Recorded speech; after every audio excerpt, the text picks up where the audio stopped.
Welcome to Tasty Tastebuds. Today I'm here with a butterscotch cake without butterscotch essence. There is no artificial flavors, no artificial colors. First, measure out the dry ingredients. Into a bowl goes 1 cup of maida or cake flour, half teaspoon of baking soda, pinch of salt. Sift it and set aside. For the wet ingredients, 2 eggs. Give a mix and then add 1/4 cup of curd or buttermilk into it. Then goes half cup of oil, 1 teaspoon vanilla essence, and now add 1 cup of packed brown sugar into this. This gives the butterscotch flavor for this cake. Lastly, add 1 teaspoon of vinegar or lemon juice into it. Next, start mixing the dry ingredients with the wet ingredients. Do not overmix. Meanwhile, preheat the oven at 350 degree Fahrenheit or 180 degrees Celsius.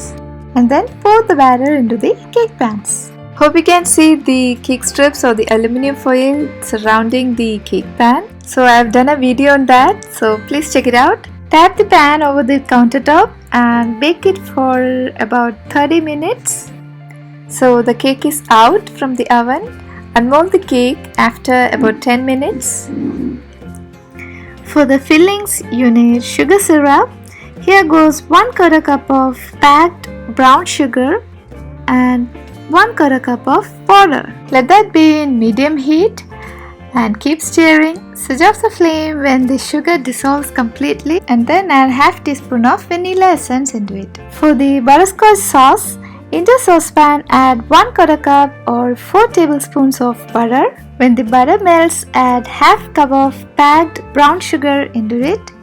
Keep stirring that in medium flame, and when the sugar starts to dissolve and reach a boiling point, add half cup of fresh cream into it. Let that boil there for 2-3 minutes and then switch off the flame. This will thicken up when cooled. For the praline, you need chopped almonds or peanuts.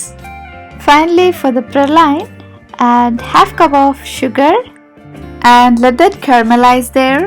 So the sugar is caramelized, and now add half cup of peanuts into it. Keep stirring, switch off the flame. When all are incorporated, quickly transfer that into a greased surface like a greased pan or a pan lined with parchment paper or butter paper, and quickly spread out evenly as possible. When it's cool, you can take it out like this. So today I'll be using only the powdered form of the praline for decoration. So our praline is ready.